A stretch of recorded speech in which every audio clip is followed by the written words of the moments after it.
I often get asked, what project should I put in my portfolio to become a data analyst? It's a tough question, but in this video we're gonna break it down step by step and make it easy. And I've got 4 questions to help you out. What projects should I include?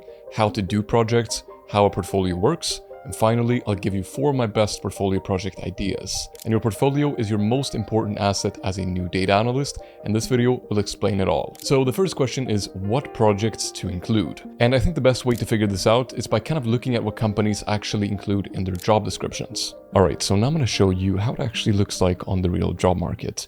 And I just searched for data analyst, United States, and these are the jobs that we got. So as you can see, the first one is a junior position. And these ones are kind of just data analyst jobs. But important thing here is to understand that not all are the same.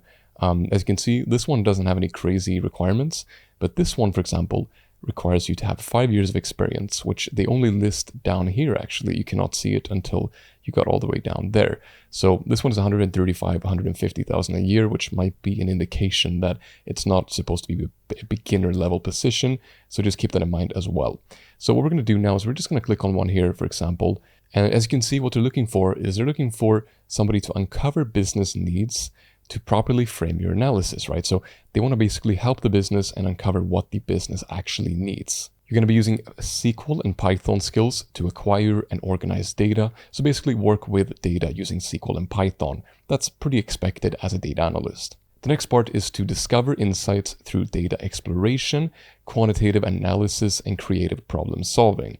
Basically trying to both explore data to understand it better, trying to analyze it, and then trying to solve problems with your data, and basically discover useful insights by doing all of these things. They also want you to develop solutions to address the opportunities uncovered within your analysis. They also want you to assess the quantitative and qualitative impacts of possible outcomes. Basically, what could happen if you do certain things that you're planning to do. And also influence decision-making in the company through effective verbal presentation, written communication, and intuitive data visualization. So basically what they're saying is when you've done all of these things, they want you to communicate your insights throughout the company and also coordinate with different stakeholders to help and implement and monitor recommended actions that you've already recommended from your previous steps, and also build relationships with key stakeholders across the organization. Now, if we focus more on the actual skills themselves, the specific skills that you learn, we're going to take a look at data analyst on this website that's actually analyzed job listings. And you can see that SQL is the most important skill at 47% of job listings, 540,000 jobs analyzed at this point, and this is the result. Excel at 32%, and Python at 30%, Tableau 24%, Power BI 20%, R at 16%, and then some smaller skills over here. SAS, of course, included, but generally speaking, these are going to be the key skills that companies are looking for. So if you know these ones, you of course don't need to know everything because, for example, Python and R kind of replace each other, and Tableau and Power BI do the same. But these are kind of the main skills that companies are looking for. Moving on to part 2, which is how to do projects. And like most things in analytics, there's not just one perfect way to do something. It depends entirely on the situation and the project, but I'm going to show you how I recommend that you start a way that often works. It's about choosing a data set that you can work with. And it can be a data set that you're particularly interested in, or just a data set that would answer some of your questions or help you solve your problems. You're picking a data set and then getting to work. But how do you actually pick a data set then? And your choice is incredibly important. It's going to dictate literally everything else, because if you pick the wrong data set, you're not going to be able to do a good project. Now, you can choose any data set from literally anywhere, as long as you get it ethically, of course, but I'm going to show you 3 different ways that I recommend.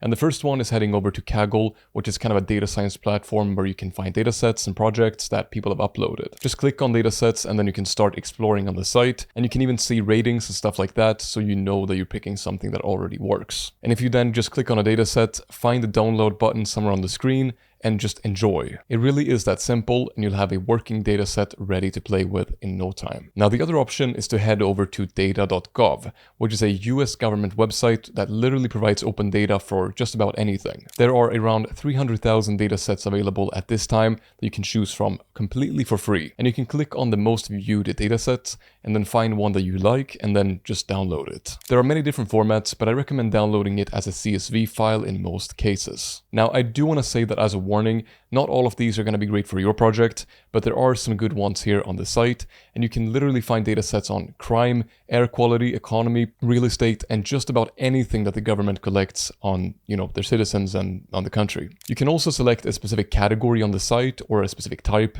and you can also use their search features, so it's really convenient. If you click on a dataset, you can actually also read more information about it, and for example, if we click on the National Student Loan Data System, you have kind of a brief description about what it is, access and use information, which says that it's made for public use, and also some different download options and resources, because this is a database of many different datasets. Now, the final way that you can find a dataset is just by exploring online using your own data or scraping it from the internet. But we're moving on to part 3, which is what is a portfolio? And you kind of have to understand what it actually is. A portfolio is not a collection of projects, nor is it some beautiful art gallery where you showcase things.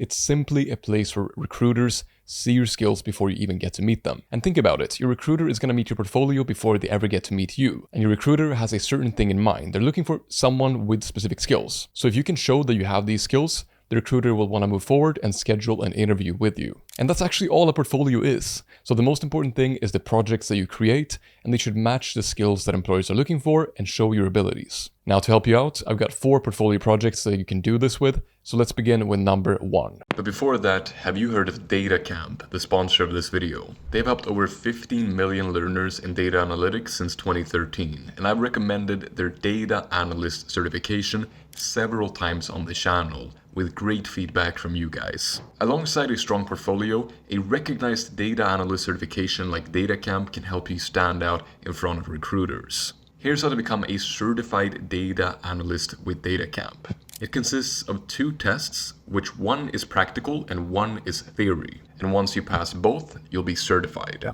Now, the certification is available both in R or Python, so you can pick your favorite programming language. And to prepare, you can start by taking one of their data analyst career tracks. The main data analyst track takes roughly 36 hours to complete and requires 0 experience to get started. Now, DataCamp also offers real-life projects that you can use to build up your portfolio. And these are fantastic opportunities to practice your skills and build up your experience for your next data analyst job. All of this is included in their subscription, so check the link in the description to learn more and try it for free.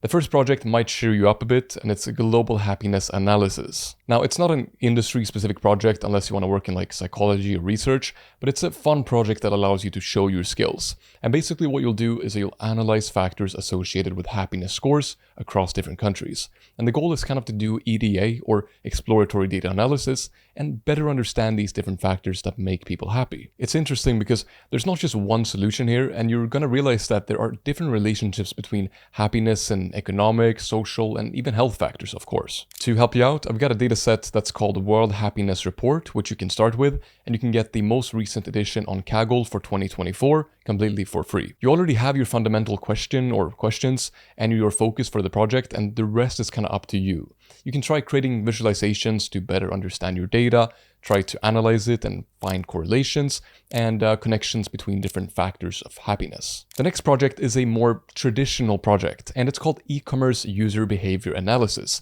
And spoiler alert, you're going to be working with e-commerce sales data. Now, while the data set that I'm showing you on the screen isn't exactly new, it's very interesting. And usually retail companies don't release their data for everyone to see because it's kind of confidential and, they don't want to share everything they're doing. But this is actually a data set with real transactions that you can work with, and it sets you up for success to work with sales data in the future. Your goal is to better understand user interactions and their purchases, and of course you want to make the company more money in the long run. I mean, that's the entire point, right? So you might start with cleaning the data set and making sure that everything is correct, exploring and really understanding your data that you're working with, and also creating data visualizations to detect trends and find the most popular products and purchasing behaviors. You can then bring some actionable insights to your stakeholders, and for example, in the form of a presentation, which overall is going to be a really good project. Now, the next project is also about analyzing customers, but rather for a subscription service, and it's called Telco Customer Churn.